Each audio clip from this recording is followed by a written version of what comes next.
4 November. Ons word verhef, veredel en verfyn. God wil hê dat ons die beste maniere moet hê. Moenie dwaal nie. Slegte gesprekke bederf goeie sedes. 1 Korintiërs 15 vers 33. Die Christelike geloof verlaag die ontvanger daarvan nooit. Dit maak hom nooit roe, of grof, of onbeleefd nie. Daar moet veel gedoen word om ons vir die howe van die Here voor te berei. Die ongemaneerdheid, die ruwe taal, die goedkoop karakter moet afgeskaf word. Anders kan ons nooit die kleed dra wat op die hemelse weefstoel geweef is nie. Die geregtigheid van Christus. Diegene wat dit onder leiding van Christus moontlik maak om die hoogste te presteer, sal elke goddelike verbetering saam met hulle na die gevorderde skool neem.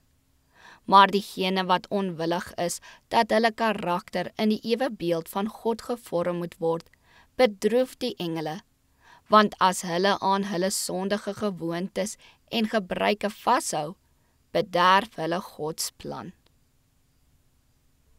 Wees beleef teenoor God en teenoor mekaar. Onthou, hy wil hê dat u die beste maniere moet hê, sodat u hom voor die wêreld kan verheerlik. Hy verlang dat u eensgesind moet saamleef en mekaar moet lief hê.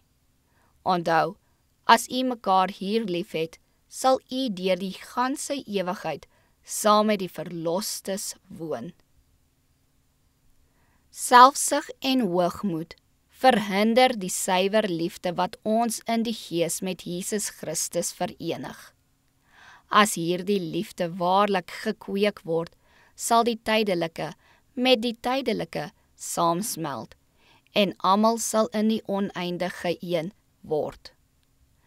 Mens sal met mens verenig word en almal sal in die oneindige liefde saamgebind wees.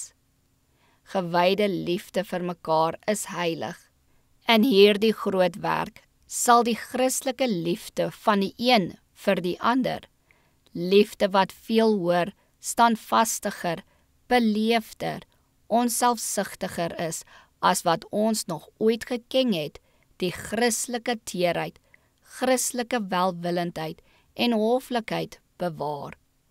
Dit sluit die broederskap van die mens by die liefde van God in en erken die waardigheid waarmee God die regte van die mense beklee het.